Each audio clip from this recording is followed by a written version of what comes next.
ٹوٹ جانا، کچھ عرصے کے لیے منقطع ہو جانا. تو وحی کے جو کچھ عرصے کے لیے وحی منقطع ہوئی تھی پہلی وحی کے بعد، اقرا بسم ربک الذی کے بعد وحی کچھ عرصہ منقطع ہو گئی تھی، اس کے بارے میں آپ صلی اللہ علیہ وسلم بتا رہے تھے.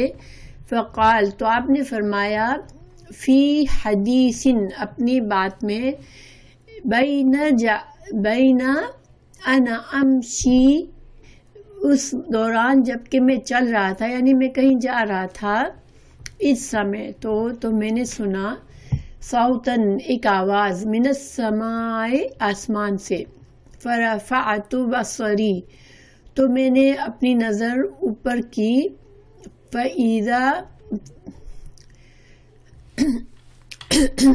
الْمَلَكُ الَّذِي جَاءَنِي بِحِرَاءٍ، تو میں کیا دیکھتا ہوں کہ وہ فرشتہ جو کہ ہیرا میں میرے پاس آیا تھا، جالسن، بیٹھا ہوا ہے، علی کرسی، ایک کرسی پر، بین السماء، آسمان، والارض، اور آسمان اور زمین کے درمیان ایک کرسی پر بیٹھا ہوا ہے.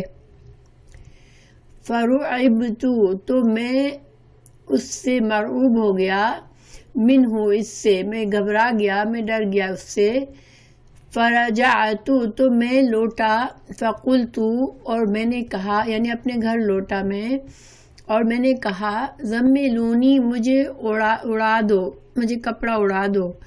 فانزل اللہ تعالی، تو اللہ سبحانہ تعالیٰ نے نازل فرمائی، یعنی وہی نازل فرمائی اللہ تعالیٰ نے، یا ایھا المدثر، اے لحاف اوڑھ کر لیٹنے والے، قم، اٹھ، فانذر، اور ڈرا. دو آیات یہاں پر سورہ مدثر کی ذکر ہے، ٹھیک ہے، مگر 5 آیات نازل ہوئی تھی، وہ بھی میں دوسری جگہ سے بتاتی ہوں. فحمی الوحی، پھر جب یہ آیات نازل ہوئی، اس وحی کے بعد جو ہے وحی کا سلسلہ گرم ہو گیا. ہما بخار کو بھی کہتے ہیں، گرم ہو گیا، یعنی کہ کثرت سے پھر وحی آنے لگی. وتتابع، اور مسلسل ایک وحی کے پیچھے دوسری وحی، پھر وحی کا سلسلہ شروع ہو گیا.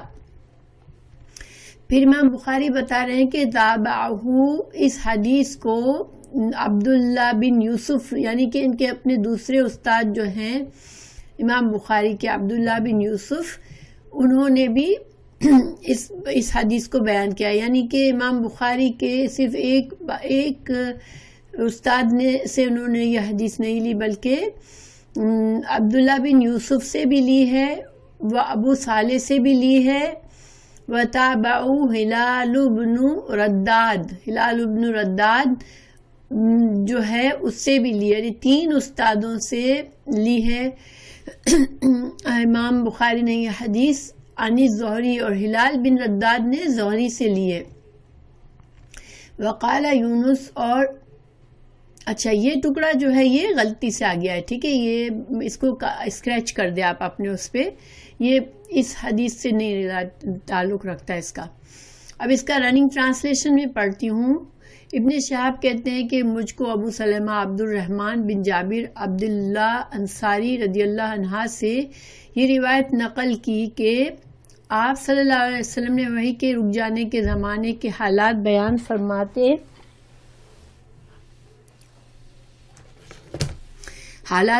فرماتے ہوئے کہا کہ ایک روز میں چلا جا رہا تھا کہ اچانک میں نے آسمان کی طرف ایک آواز سنی. میں نے اپنا سر آسمان کی طرف اٹھایا، کیا دیکھتا ہوں کہ وہی فرشتہ جو میرے پاس غار ہرا میں آیا تھا، وہ آسمان اور زمین کے بیچ میں ایک کرسی پر بیٹھا ہوا ہے. میں اس سے ڈر گیا اور گھر آنے پر میں نے پھر کمبل اوڑھنے کی خواہش ظاہر کی. اس وقت اللہ پاک کی طرف سے یہ آیت نازل ہوئی، اے لحاف اوڑھ کر لیٹنے والے، اٹھ کھڑا ہو اور لوگوں کو عذاب الہی سے ڈرا، اور اپنے رب کی بڑائی بیان کر، اور اپنے کپڑوں کو پاک صاف رکھ، اور گندگی سے دور رہا۔ اس کے بعد وہی تیزی کے ساتھ پے در پہ آنے لگی۔ اس حدیث کو یحییٰ بن بکیر کے علاوہ لیث بن سعد سے عبداللہ بن یوسف اور ابو صالح نے بھی روایت کیا ہے، اور یہ جو ٹکڑا ہے یہ یہاں پر نہیں بلونگ کرتا، ٹھیک ہے۔ اچھا، اب یہ جو حدیث ہے امام بخاری نے اس حدیث کو اپنی کتاب میں اور جگہوں پر بھی بیان کیا ہے۔ اصل میں امام بخاری کا کیا طریقہ ہے میں پہلے بھی بتا چکی ہوں کہ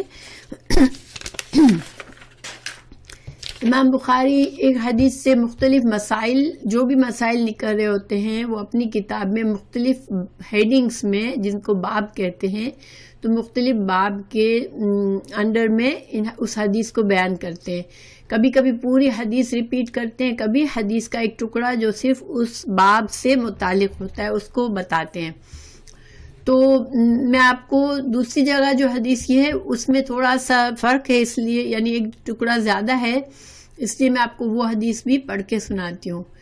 یہ حدیث ہے سیم حدیث ہے لیکن اس میں ایک ٹکڑا زیادہ ہے، ٹھیک ہے۔ تو میں پورا ترجمے کی ضرورت نہیں ہے، لیکن یہاں پر یہ حدیث جو دوسری ہے یہ امام بخاری نے حدیث 32-38 کیف بدع الخلق کی کتاب میں، یعنی اللہ تعالیٰ کی جو مخلوق ہے اس کے بارے میں ایک کتاب لکھی ہے، اس میں حدیثیں ساری لکھی ہیں۔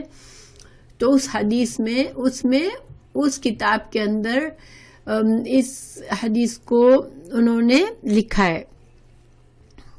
تو اس حدیث میں حدثنا عبداللہ بن یوسف، میں نے کہا تھا نا کہ دوسرے استاد سے بھی سنی ہے، تو یہ عبداللہ بن یوسف سے یہ والی سنی ہے، ٹھیک ہے۔ عبداللہ بن یوسف نے کیا کہا؟ اخبرنا لیث نے، انہوں نے لیث سے لی، قال حدثنی عقیل، انہوں نے عقیل سے لی، عن ابن شہاب، انہوں نے ابن شہاب زہری سے لی، قال، انہوں نے کہا سمعت ابا سلمۃ قال، تو انہوں نے ابو سلمہ سے لی، ٹھیک ہے۔ او اچھا، مڈل میں نہیں ہے، ایک منٹ،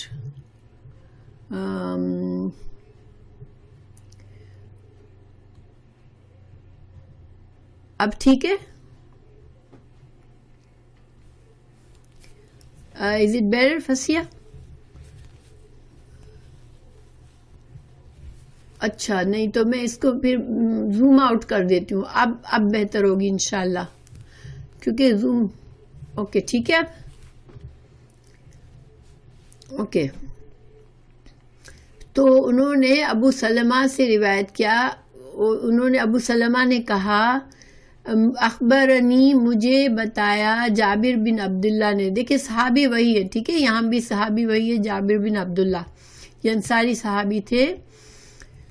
تو جابر بن عبداللہ عنہ نے بتایا کہ، اور وہ انہوں نے کیا سنا تھا، انہو سمع النبی، حضرت جابر بن عبداللہ نے رسول اللہ صلی اللہ علیہ وسلم کو فرماتے ہوئے سنا، آپ صلی اللہ علیہ وسلم فرما رہے تھے ثم فتر عنی الوحی، یعنی آپ کی بات مڈل سے یہاں پہ بتا رہے ہیں کہ آپ صلی اللہ علیہ وسلم وحی کے بارے میں بتا رہے تھے، جب پہلی وحی کے بعد کچھ عرصہ وحی جو تھی وہ رک گئی تھی، اس کے بارے میں بتا رہے تھے۔ تو آپ صلی اللہ علیہ وسلم کے الفاظ جیسے مڈل سے، جملہ ان کا مڈل سے شروع کیا ہے، ثم پھر، فتر عنی رک گیا مجھ سے، الوحی وحی، فترتن کچھ عرصے تک، یعنی اس میں تھوڑا سا ڈیفرنٹ وے ہے بتانے کا، کہ آپ صلی اللہ علیہ وسلم نے فرمایا کہ پھر مجھ سے، یعنی پہلی وحی آئی مجھ پر، اس کے بعد کیا ہوا کہ کچھ عرصے تک مجھ سے وحی کا سلسلہ رک گیا۔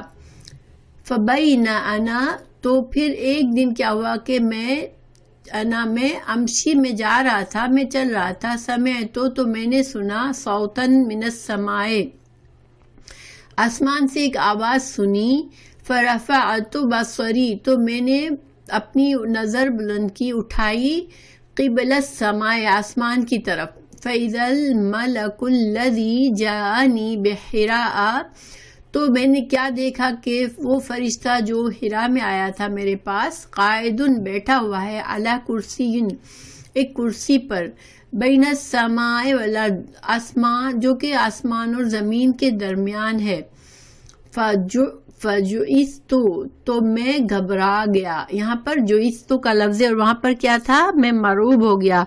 رعب وہاں پر تھا کہ میں جو تھا وہ ڈر گیا، میں گھبرا گیا. اس کے لیے لفظ استعمال ہوا تھا فرعبتو، میں مرعوب ہو گیا، اور یعنی کہ مجھ پر اس کا اثر ہوا بہت. یہاں پر میں گھبرا گیا، منہو اس منظر کو دیکھ کر میں گھبرا گیا. حتیٰ یہاں تک کہ ہویتو، میں اس حد تک گھبرا گیا کہ میں گر گیا، الی الارض، میں زمین پر گر گیا. یعنی آپ صلی اللہ علیہ وسلم دیکھیں، اچانک سے انسان امیجن کرے کہ اچانک ایک انسان جا رہا ہو اور کوئی بہت ہی حیرت انگیز چیز کو دیکھے تو انسان کا بیلنس خراب ہو جاتا ہے. تو آپ صلی اللہ علیہ وسلم اتنے گھبرائے کہ آپ کا بیلنس لوز ہوا اور آپ زمین پر گر گئے. فجئتو تو میں آیا، اہلی اپنے گھر پہ، فقلتو اور میں نے کہا، زملونی مجھے اڑا دو، مجھے کپڑا اڑا دو. فانزل اللہ تو اللہ سبحانہ تعالیٰ نے نازل فرمائی، فانزل اللہ تعالیٰ اللہ سبحانہ تعالیٰ نے نازل فرمائی، یا ایھا المدثر، یہ سورہ مدثر کو نازل فرمایا، الی قولہ، وہاں تک یعنی شروع سے کہاں تک، والرجز فہجر، کہ آپ گندگی کو، آپ نجس چیز کو چھوڑ دے، یعنی آپ بت کو چھوڑ دے. رول اپ کروں، والرجز فہجر. قال ابو سلمہ نے اس رجز کی، رجز کا مطلب ہوتا ہے گندگی، ٹھیک ہے، نجاست. تو ابو سلمہ نے اس کی وضاحت کی کہ الرجز کا مطلب تھا بتوں کو رجز کہا گیا اس میں، یعنی بتوں کی پوجا جو ہے وہ گندگی ہے، نجس ہے. تو یعنی کہ یہ 5ویں آیت ہے سورہ مدثر کی جو اس حدیث سے ہمیں ثابت ہوتی ہے.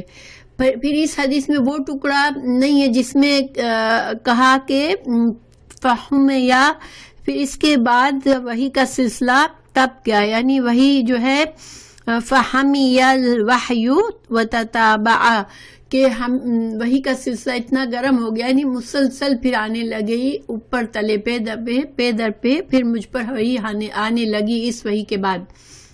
تو یہ دونوں کو جب ہم پڑھتے ہیں تو حدیث مکمل ہو جاتی ہے، ٹھیک ہے. یہ صحیح مسلم میں بھی یہ حدیث موجود ہے.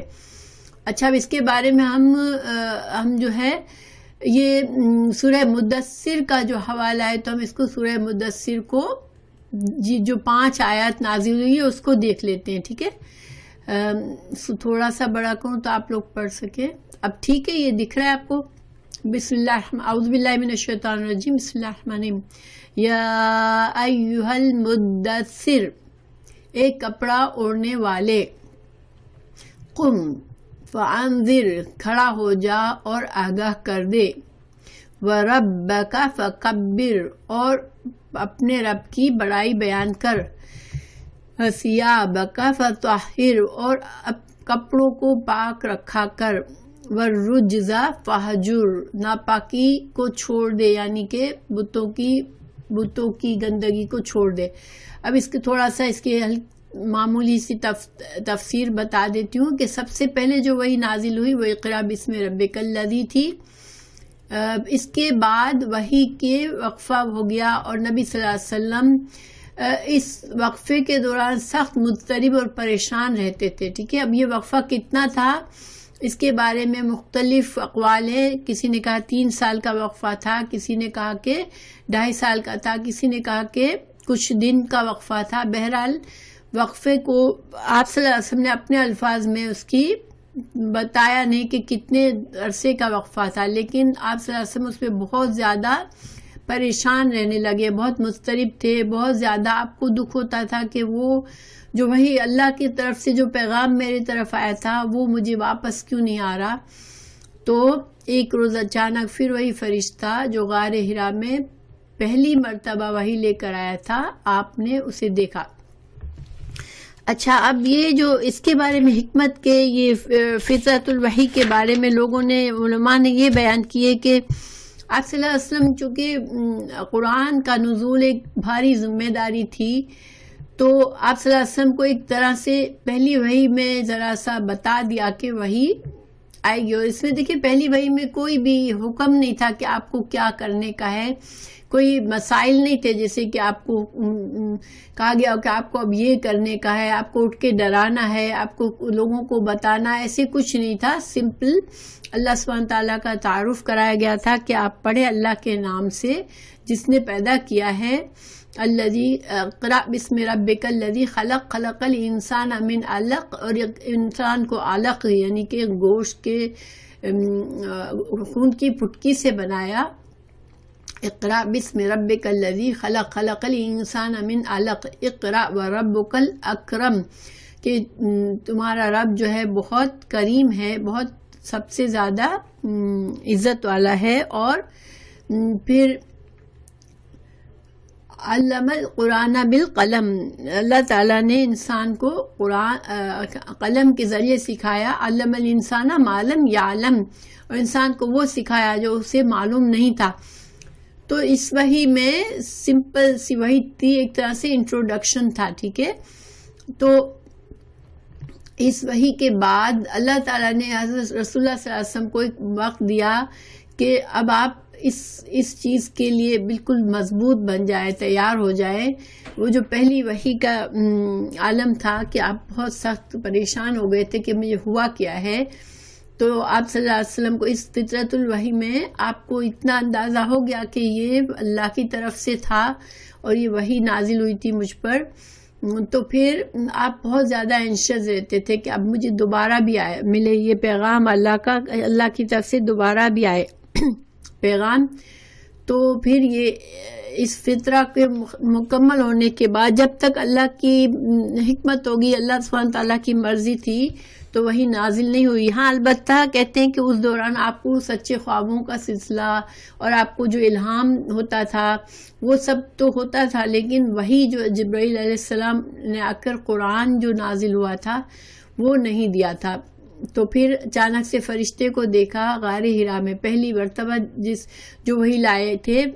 تو اب آسمان پر کس طرح دیکھا کہ وہ جو تھے وہ پورے آسمان کو گھیرے ہوئے تھے، پورے افق کو گھیرے ہوئے تھے. ٹھیک ہے، تو یہاں پر یہ جو تھا پہلی بار رسول اللہ صلی اللہ علیہ وسلم نے حضرت جبرائیل کو ان کی اصلی شکل میں دیکھا تھا. اور یہ ہمیں اس کے بارے میں ہمیں سورہ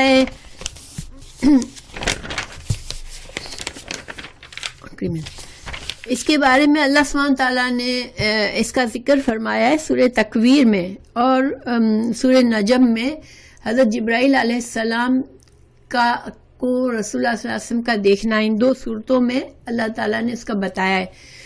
بہرحال میں ابھی اس کی بات ذکر کرتی ہوں. ابھی تو یہاں پر فانذر تو ڈراؤ، یعنی کہ اہل مکہ کو ڈرائیے آپ کہ وہ اگر وہ ایمان نہ لائیں تو آپ ان کو ڈرائیں برے انجام سے، کہ ان کا انجام برا ہوگا اگر وہ ایمان نہیں لائیں گے ایک اللہ پر اور اللہ کے رسول صلی اللہ علیہ وسلم پر. پھر جو دوسری بات کہی یہاں پر وَرَبَّكَ فَكَبِّرْ، اور اپنے رب کی بڑائی بیان کریں. وَثِيَابَكَ فَطَهِّرْ، اپنے کپڑوں کو پاک رکھنے کا، یعنی کہ اس میں معنوی پاکی بھی ہے کہ یعنی دل، قلب اور نیت کے ساتھ کپڑے بھی پاک رکھیں اپنی. اور یہ حکم اس لیے دیا کہ مشرکین مکہ جو تھے وہ طہارت کا اہتمام نہیں کرتے تھے. تو اسلام ایک پاکیزہ دین ہے، اللہ سبحانہ تعالیٰ کی ذات پاک ہے.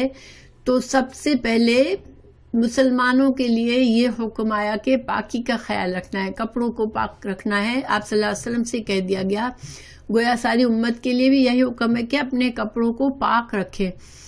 پھر اور جو ہم استنجا وغیرہ کا جو حکم ہے وہ بھی طہارت کا حصہ ہے، اس کا اہتمام کرنا ہے مسلمانوں کو. اللہ تعالیٰ کو پاکیز کی طہارت پسند ہے. پھر کہا گیا کہ رجزا فہجر، تو رجز جو ہے وہ بتوں کا ٹرانسلیشن اس میں کیا گیا کہ بتوں کی عبادت چھوڑ دیں.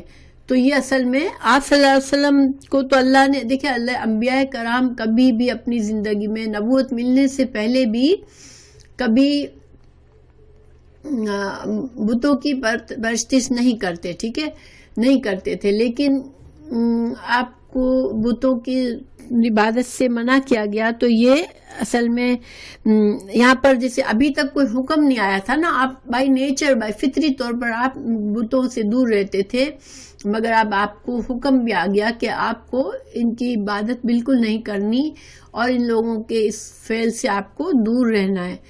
تو اور ظاہری بات ہے کہ آپ صلی اللہ علیہ وسلم کو جو بھی حکم دیا گیا وہ امت کے لیے بھی ہے کہ بت پرستی انسان ہمارے لیے منع ہے، ممنوع ہے، حرام ہے، یہ گندگی ہے، اللہ نے اس کو گندگی کہا ہے. تو جس چیز کو اللہ تعالیٰ گندگی کہے اس کی ہمارے دل میں نفرت ہونی چاہیے اس کے لیے، ٹھیک ہے. اچھا، اب اس حدیث کے لیے ہمیں حضرت جبرائیل علیہ السلام کے بارے میں ہمیں کچھ باتیں پتہ چلتی ہے. پہلے تو یہ کہ ایک بات اس میں ہمیں کیا سمجھ آئی کہ امام بخاری نے اس حدیث کو اور مقامات بھی لکھا پر بھی ذکر کیا ہے، ٹھیک ہے. اور مقامات میں یہ ایک تو وحی کے باب میں کیا ہے جو میں نے آپ کو پہلے پڑھ کے سنائی، پھر بداء الخلق میں کیا ہے 32-38 میں، اور اس وقت جو انہوں نے یہاں پر جو مسائل ثابت کیے وحی کے باب میں وہ یہ تھے کہ پہلی وحی کے بعد کچھ عرصہ وحی کا سلسلہ موقوف ہوا تھا، اور دوسری بات یہ کہ آپ صلی اللہ علیہ وسلم نے وحی لانے والے فرشتے کو اصل حالت میں دیکھا ہے، یہ دلیل ہے اس حدیث میں. اور اس میں یہ بھی دلیل ہے کہ سورہ مدثر کی 5 آیات جو ہے وہ اس کا شان نزول بھی اس سے پتہ چلتا ہے کہ یہ وحی کا جو فطرت الوحی ہوا تھا، وحی کا سلسلہ بند ہوا تھا، اس کے بعد یہ جو پہلی وحی نازل ہوئی تھی وہ سورہ مدثر کی 5 آیات تھی. تو اس باب میں، اس حدیث کے اس باب میں ہمیں یہ باتیں پتہ چلی. امام بخاری نے ان مسائل کو یہاں پر ثابت کیا ہے. پھر بداء الخلق میں جب ذکر کیا ہے تو فرشتوں کے وجود کو ثابت کیا ہے کہ فرشتے اللہ کی مخلوق ہیں، ٹھیک ہے، کیونکہ اس میں فرشتے کا ذکر آیا ہے، حضرت جبرائیل علیہ السلام کا ذکر آیا ہے. تو اس حدیث کو وہاں پر فرشتوں کے وجود کو ثابت کرنے کے لیے اس باب میں لکھا ہے. پھر تفسیر القرآن کی جو کتاب ہے امام بخاری کی، جس میں ساری مختلف صورتوں کی تفسیروں کے متعلق حدیثیں جمع کی ہے، اس میں حدیث نمبر 49-22, 49-24, 49-25 اور 26 میں یہ سورہ مدثر کی فضیلت اور ان کے بارے میں یہ ساری حدیثیں انہوں نے وہاں پر بیان کی ہے. تو 49-22 میں سورہ مدثر کی تفسیر کے بیان میں کہ یہ دوسری وحی میں 5 آیات نازل ہوئی تھی، یہ ثابت کیا ہے امام بخاری نے. اور یہ بھی ثابت کیا ہے کہ یہ فترۃ الوحی کے بعد جو وحی نازل ہوئی یہ پہلی نازل ہوئی تھی. تو نزول کے اعتبار سے یہ جو سورہ مدثر ہے وہ دوسری نمبر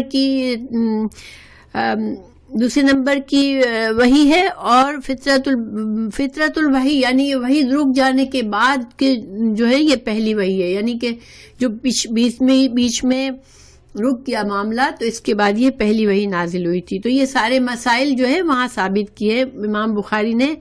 اس کے علاوہ سورہ مدثر کا شان نزول بھی اس سے ثابت کیا ہے حدیث نمبر 49-24 سے. میں بہت آپ لوگوں کو سمپل سمجھ تو آ رہا ہے نا میں جو کچھ بول رہی ہوں؟ کوئی کنفیوژن تو نہیں ہو رہا میری باتوں سے؟ اوکے. پھر سورہ 49-25 میں سورہ مدثر جب نازل ہوئی تو نماز ابھی فرض نہیں ہوئی تھی. یہ مسئلہ ثابت کیا ہے انہوں نے، امام بخاری نے. یہ مسئلہ ثابت کرنے کی کیوں ضرورت ہوئی کہ اس زمانے میں یہ بات ایک آپ کو پتہ ہے کہ ایک صحیح حدیث ہے، بخاری کی حدیث ہے کہ لا صلاۃ لمن لا یقرأ سورہ فاتحہ. سوری، مجھے حدیث کا الفاظ تھوڑے مکس اپ ہو رہے. اس کا مطلب یہ ہے کہ جس نے سورہ فاتحہ نہیں پڑھی نماز کی رکعت میں، اس کی نماز کامل نہیں ہوئی، ٹھیک ہے. تو اس پر کچھ لوگوں نے یہ آبجیکشن لیا کہ لو یہ کیسے ہو سکتا ہے، کیونکہ جب سورہ مدثر نازل ہوئی تھی تو سورہ فاتحہ تو نہیں نازل ہوئی تھی، تو اس وقت نماز کیسے پڑھتے تھے؟ تو امام بخاری نے یہاں پر یہ ثابت کیا ہے کہ اس وقت نماز فرض نہیں ہوئی تھی، نماز جو بھی پڑھی جاتی تھی وہ ظاہری بات ہے. دیکھیں اسلام کے جو بھی احکامات ہیں وہ بتدریج ہوئے ہیں. بعض احکامات کے انیشیل شکل میں آئے شروع اسلام میں، پھر اس کی صحیح طرح سے ترتیب کی گئی، اس کے بارے میں مزید تفصیلات آئی. تو امام بخاری نے یہاں پر یہی مسئلہ ثابت کیا ہے کہ سورہ فاتحہ پہلے نازل نہیں ہوئی تھی. کچھ لوگوں نے یہ کہا کہ سورہ فاتحہ پہلے نازل ہوئی تھی، تو اس پر امام بخاری نے کہا کہ سورہ مدثر ہی پہلے نازل ہوئی تھی، لیکن اس وقت جو نماز پڑھی جاتی تھی تو وہ باقاعدہ فرض نماز نہیں تھی، وہ نماز جو ہے وہ نفلی نمازیں پڑھی جاتی جس میں نماز کے پورے احکامات ابھی نہیں آئے تھے. تو آئی ہوپ یہ مسئلہ بھی کلیئر ہے. پھر تفسیر القرآن میں 4926 میں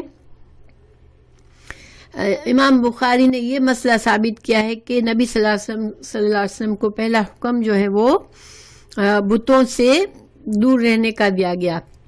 تو آپ صلی اللہ علیہ وسلم بت پرستی تو کبھی بھی نہیں کی تھی جیسا کہ میں نے آپ کو بتایا، لیکن یہ ایک تاکید تھی آپ صلی اللہ علیہ وسلم کے لیے بھی اور امت کے لیے بھی کہ بت پرستی جو ہے وہ چھوڑ دے، کوئی اس سے قریب بھی نہ جائے. پھر 4954 نمبر حدیث میں امام بخاری نے یہ ثابت کیا ہے کہ پہلی وحی جو تھی وہ اقرا بسم ربک الذی تھی، اس کے بعد کچھ وقفے کے بعد یہ وحی نازل ہوئی تھی. تو یہ سارے مختلف مسائل ہیں جو امام بخاری نے ان کو ثابت کیا ہے. ہم کو بعض اوقات ایسا لگتا ہے کہ اتنی چھوٹی چھوٹی باتوں میں اتنے سارے باب کیوں باندھے امام بخاری نے. تو دیکھیں یہ ائمہ کرام جو تھے وہ اس دین کو بہت سیریسلی لیا، انہوں نے اس کے ایک مسئلے کو بہت اہمیت دی اور اس کو دلائل سے ثابت کیا ہے. ٹھیک ہے، تو یہ سارے دلائل اس طرح سے انہوں نے ڈالے. پھر کتاب الادب میں بھی یہ حدیث آئی ہے، حدیث نمبر 6214 میں. تو اس میں امام بخاری نے جو باب باندھا ہے وہ ہے رفع البصر الی السماء، کہ آسمان کی طرف دیکھنا.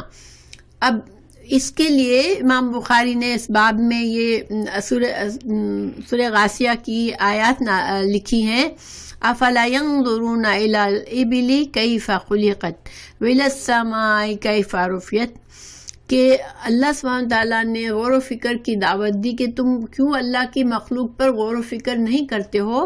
دیکھو کہ اونٹوں کو دیکھو کہ اللہ نے اس کو کیسی بناوٹ دی ہے، تم آسمان کو دیکھو کہ اللہ نے اس کو کتنا بلند بنایا ہے. تو گویا اللہ سبحانہ تعالیٰ کی تخلیق پر اللہ سبحانہ تعالیٰ چاہتے ہیں کہ بندہ غور و فکر کرے. تو ہمیں اللہ کی مخلوق اور آسمان بھی اللہ کی تخلیق ہے، تو ہمیں آسمان کی بناوٹ پر غور کرنا چاہیے، آسمان کو دیکھنا چاہیے کہ اللہ سبحانہ تعالیٰ نے اتنا خوبصورت آسمان ہمارے لیے کیسے بنایا ہے، جو ایک چھت کی طرح ہمارے لیے کام کر رہا ہے. وعلیکم السلام ورحمۃ اللہ. تو چونکہ اس حدیث میں آپ صلی اللہ علیہ وسلم نے آسمان کی طرف اپنی نگاہیں اٹھائیں، تو گویا کہ اس حدیث کو اس باب میں لے کر آئے کہ آسمان کو انسان کو دیکھنا چاہیے، اس پر غور و فکر کرنا چاہیے. تو یہ سارے مسائل امام بخاری نے مختلف جگہوں پہ اس حدیث کو ذکر کر کے اس سے دلائل دیے ہیں ان مسائل کے. اچھا، ہم نے اس حدیث سے کیا سیکھا؟ کوئی بات نہیں صبا، جزاک اللہ خیر، آپ آ گئی. تو ہم نے اس سے کیا سیکھا کہ اللہ تعالیٰ آسانی کرے آپ کے لیے اور جو بھی آنا چاہے اس کے لیے، آمین. کہ پہلی بات ہم نے یہ سیکھی کہ پہلی وحی کے بعد وحی کا سلسلہ کچھ عرصہ منقطع ہو گیا تھا، یہ بات ہم نے سیکھی. ٹھیک ہے، اور اس دورانیہ میں کتنا دوران تھا، یہ کتنا عرصہ تھا یہ ہمیں نہیں پتا، لیکن وقفہ ضرور ہوا تھا یہ ہمیں پتا ہے، کیونکہ اس کی دلیل موجود ہے آپ صلی اللہ علیہ وسلم کے الفاظ سے ہمیں خود بتایا آپ نے. پھر اس حدیث میں ہمیں اور کیا سیکھا کہ رسول اللہ صلی اللہ علیہ وسلم نے حضرت جبرائیل کو دیکھا. ٹھیک ہے، آپ صلی اللہ علیہ وسلم انسان تھے مگر اللہ تعالیٰ نے آپ کو وہ صلاحیت دی کہ آپ ایک نوری مخلوق کو آپ نے اس کی اصلی صورت میں دیکھا. اور اس کی جو اس بات کی ہمیں ثبوت دلائل انشاءاللہ قرآن میں دوسری جگہ ملتے ہیں، میں ابھی اس کو بتاتی ہوں آپ کو. ٹھیک ہے، پھر فرشتوں کا وجود بھی ثابت ہوا ہمارے لیے کہ حضرت جبرائیل کا وحی کا پیغمبر ہونا بھی ثابت ہوا کہ حضرت جبرائیل علیہ السلام یہ وحی لانے والے فرشتے تھے اور فرشتوں کا وجود ہے، فرشتے اللہ کی مخلوق ہے، یہ بھی ہمیں پتہ چلا. ٹھیک ہے، پھر ہمیں کیا پتہ چلا کہ سورہ مدثر جو ہے اس کی 5 آیات وہ سیکنڈ وحی تھی، یعنی کہ جو وحی کا سلسلہ شروع ہوا اس میں نمبر 2 ٹائم جو سیکنڈ ٹائم جب وحی آئی تھی جو کہ فطرہ کے بعد آئی تھی وہ سورہ مدثر تھی.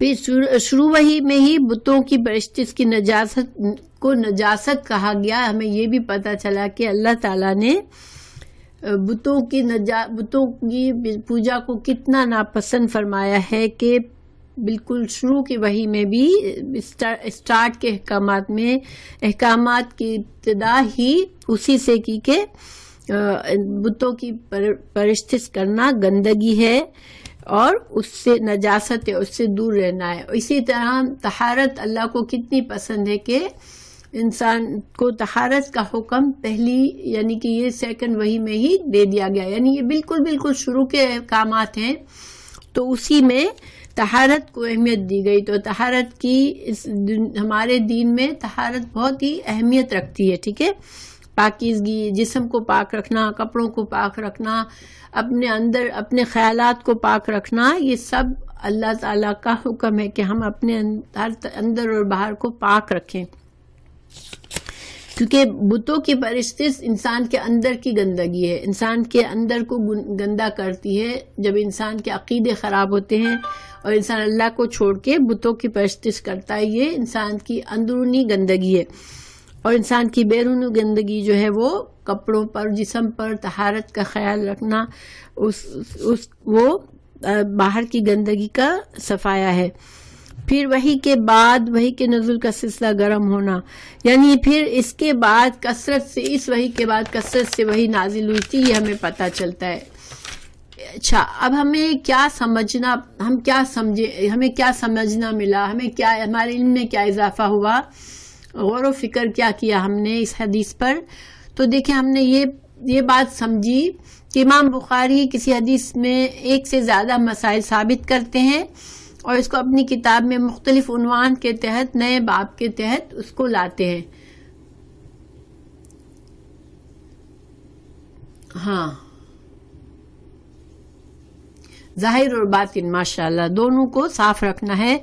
تو امام بخاری، ہمیں یہ پتہ چلا غور و فکر سے، امام بخاری کی جو کتاب جو ہم پڑھ رہے ہیں اس کی ایک خصوصیت ہمیں معلوم ہوئی کہ امام بخاری اپنے کتاب میں حدیثوں کو، ایک حدیث کو ہی کئی مسئلوں کے لیے ثابت کرتے ہیں اس سے، اور اس کو بار بار اس کو یا تو پوری حدیث کو لاتے ہیں یا اس کا ایک ٹکڑے کو لا کر نیا مسئلہ ثابت کرتے ہیں.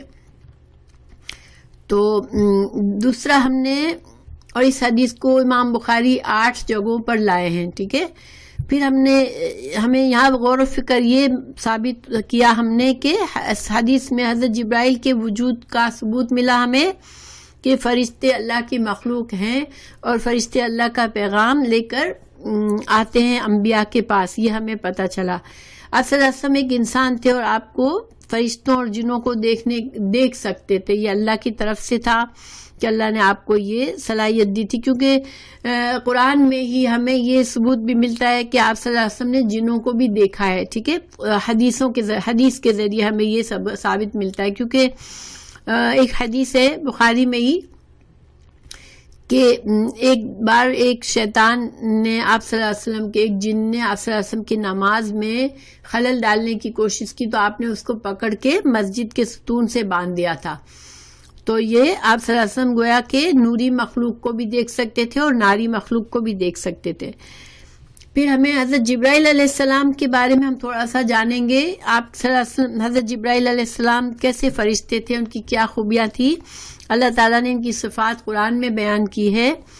سورہ نجم میں اللہ تعالیٰ نے فرمایا شدید القوا, حضرت جبرائیل جو ہیں وہ مضبوط قوتوں والے ہیں. ٹھیک ہے. پھر فرمایا ذو مرتن کا معنی ہوتا ہے نہایت طاقتور فرشتے ہیں.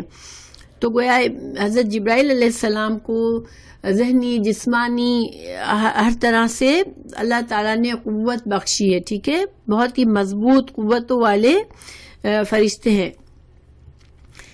پھر اللہ تعالیٰ نے سورہ نجم میں یہ بھی فرمایا کہ لقد راہ نزلۃ اخری, کہ رسول اللہ صلی اللہ علیہ وسلم نے حضرت جبرائیل کو 2 بار اصلی حالت میں دیکھا. ٹھیک ہے. کیونکہ اس آیت کا ترجمہ ہے البتہ تحقیق رسول اللہ صلی اللہ علیہ وسلم نے جبرائیل کو ایک اور بار بھی اترتے ہوئے دیکھا ہے عند سدرۃ المنتہا. تو پہلی بار تو یہ اس حدیث میں ثابت ہوا, جو کہ قرآن میں بھی سورہ تکویر میں بھی اس کا ذکر ہے. اور سیکنڈ ٹائم کب دیکھا تھا؟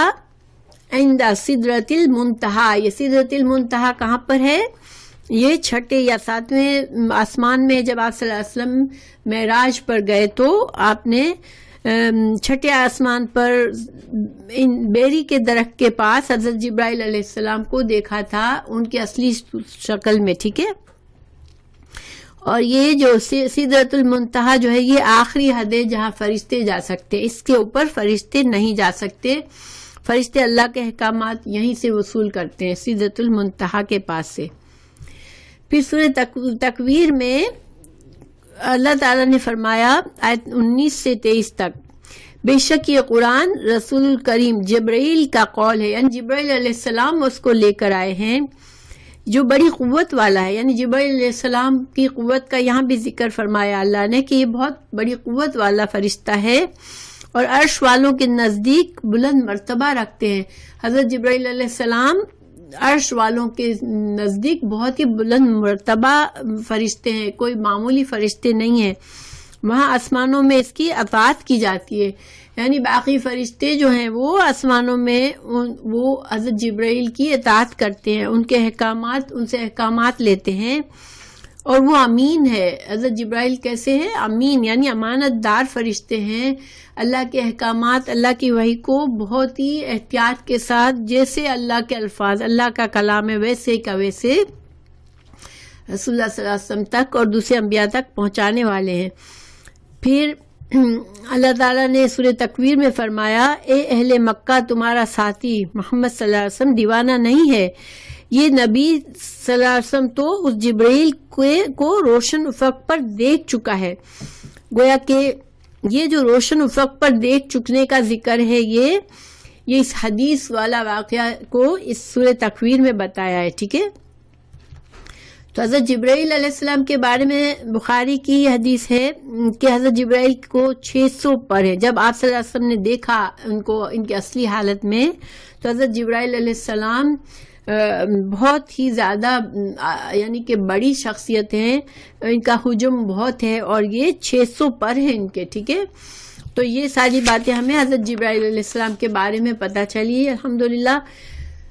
تو آئی ہوپ کہ آپ لوگوں کے لیے جو کچھ میں نے بتایا آسان تھا انشاءاللہ. تو آج کا ہوم ورک میں نے بھیجا نہیں ہے آپ کو, اس لیے کہ ہوم ورک آپ کا یہ ہے کہ میں بہت کم ٹائم میں نے تیاری کی تو میں آپ کو میں جو صاحبہ آپ ٹائپ کرتی ہیں ان کو بھیج نہیں سکی فائل. تو میں ہوم ورک آپ لکھ لیں. ایک تو آپ کو اس حدیث کے جو ہم نے حدیث پڑھی اس سے کیا مسائل ہمیں حاصل ہوتے ہیں اور کیا فائدے ہیں. ٹھیک ہے. اس حدیث سے ہمیں کیا کچھ سیکھنے کو ملا اور کتنے مسائل اس سے ثابت ہوتے ہیں یہ لکھنا ہے آپ کو. اور دوسرا حضرت جبرائیل علیہ السلام کے بارے میں آپ نے کیا سیکھا وہ لکھنا ہے انشاءاللہ. 2 آسان سے سوال ہیں تو آئی ہوپ کہ انشاءاللہ اس کو ٹائپ کرنے کی ضرورت نہیں ہے.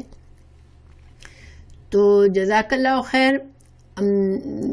زبیدہ تم لوگوں کو شاید انٹرنیٹ کا مسئلہ ہوگا یا بجلی کا مسئلہ ہوگا, بہرحال اللہ تعالیٰ آسانی کرے. تو الحمدللہ ہماری کلاس پوری ہوئی. آج ہم نے حدیث نمبر 4 کو مکمل کیا ہے. ٹھیک ہے، تو اللہ تعالیٰ سے دعا ہے اللہ تعالیٰ ہمیں سمجھنے کی توفیق دے، ہمیں اس پر عمل کرنے کی توفیق دے اور ہمارے ایمان کو مضبوط کرے، اور اللہ تعالیٰ ہمارے اس کلاس میں آسانی کرے. جو لوگ بھی آتے ہیں ان کے لیے بھی آسانی کرے، میرے لیے بھی آسانیاں کرے، اور ہمارے سلسلے کو اچھی طرح سے اس کو جاری رکھے انشاءاللہ، اور ہمیں زیادہ سے زیادہ علم کا ذریعہ بنے ہمارے لیے. آمین. اچھا، میں ہوم ورک کے سوالات ریپیٹ کرتی ہوں. اس حدیث سے کون سے مسائل سیکھے ہم نے؟ حدیث نمبر 4 سے اس حدیث سے کیا فائدے ہمیں حاصل ہوئے؟ غور و فکر کرنے کے بعد کیا فائدے حاصل ہوئے؟ یہ ایک سوال بنا لیں یا دو الگ الگ بنا لیں کہ اس میں فائدے کیا سیکھے ہم نے، یعنی ہمارے لیے کیا چیزیں اس میں سیکھنے کی تھی، اور اس میں امام بخاری نے کیا مسائل اس سے ثابت کیے. ٹھیک ہے، یہ 2 سوال ہو گئے کہ امام بخاری نے کون سے مسائل ثابت کیے اور ہم نے اس سے کیا کیا فائدے سیکھے اس حدیث سے. پھر حضرت جبرائیل علیہ السلام کے بارے میں ہم نے کیا سیکھا وہ لکھنا ہے. ٹھیک ہے، بس 3 سوال کر لیں اس کو. تو جزاک اللہ خیر. انشاءاللہ ہم یہاں پہ ختم کرتے ہیں. نیکسٹ تھرسڈے کو ملاقات ہوگی. سبحانک اللہم و بحمدک، اشہد ان لا الہ الا انت، استغفرک و اتوب الیک. السلام علیکم ورحمۃ اللہ وبرکاتہ. میم کسی سے مسائل وہ لکھنے ہیں جو امام بخاری نے ثابت کیے ہیں، اور فائدے وہ لکھنے ہیں جو ہم نے اوور آل سیکھے ہیں. ٹھیک ہے، فائدوں میں وہ بھی جو بھی چیزیں ہم نے غور و فکر سے سیکھی وہ بھی آ جائیں گی انشاءاللہ. تو بہت کلوز آنسر ہوں گے دونوں کے، لیکن یہ کہ فائدے میں ہم تھوڑا سا زیادہ باتیں لکھ سکتے ہیں، کیونکہ مسائل تو جو امام بخاری نے ثابت کیے ہم وہی لکھیں گے نا. تو میں ایک بار ریپیٹ بلکہ کر دیتی ہوں. میں نے دعا تو پڑھ لی، لیکن دیکھیں 8 جگہوں پر امام بخاری اس کو لائے ہیں. اور ایک تو وحی کے بارے میں انہوں نے ذکر کیا ہے، دوسرا تخلیق کے بارے میں فرشتوں کے اللہ کی مخلوق ہونا ثابت کیا ہے. پھر 4 جگہوں پر قرآن کی تفسیر میں سورہ مدثر کے بارے میں اس سے مسائل نکالے ہیں، اور کتاب الادب میں اس کو ذکر کر کے اللہ کی مخلوق پر، اللہ آسمان زمین، اللہ کی تخلیق پر غور و فکر کرنے کا ہمیں مسائل ثابت کیے کہ انسان کو، مومن کو کرنا چاہیے. ٹھیک ہے، تو یہ تو مسائل ہم نے سیکھے جو امام بخاری نے اس کتاب سے کیے ہیں. اس کی مزید تھوڑی وضاحت میں نے کلاس کے دوران کی ہے، وہ آپ لوگ لکھ سکتے ہیں انشاءاللہ. اور اس کے بعد فائدے ہم نے اس میں سیکھے. تو فائدوں میں بھی ہمیں یہ پتہ چلا کہ وہی کے بعد کچھ عرصہ رک گیا تھا، آپ صلی اللہ علیہ وسلم بہت اداس رہتے تھے. پھر اللہ تعالیٰ نے حضرت جبرائیل کی اصلی صورت میں دکھایا آپ صلی اللہ علیہ وسلم کو، اور سورہ مدثر کے 5 آیت نازل فرمائی. اور اس کے علاوہ بھی ہم نے حضرت جبرائیل کے بارے میں جانا. پھر ہم نے یہ جانا کہ شروع کی وحی میں ہی پاکیزگی کا حکم آ گیا. تو پاکیزگی کتنی اہمیت رکھتی ہے، اللہ کے نزدیک طہارت کتنی اہمیت رکھتی ہے، اور بت پرستی کتنی بری چیز ہے کہ اس کا شروع میں ہی حکم آ گیا کہ بت پرستی سے بچنا ہے. اس کے علاوہ اب انشاءاللہ کوئی بات آپ کو مینشن کی ہوگی میں نے، تو وہ آپ لوگ لکھ لیجئے گا. جزاک اللہ خیر. اور حضرت فرشتے کی، جو حضرت جبرائیل کی کچھ خصوصیات ہم نے پڑھی، تو وہ بھی آپ کو انشاءاللہ یاد ہوگی. تو اب ختم کرتے ہیں. جزاک اللہ. سبحانک اللہم و بحمدک، اشہد ان لا الہ الا انت، استغفرک و اتوب الیک. السلام علیکم ورحمۃ اللہ وبرکاتہ.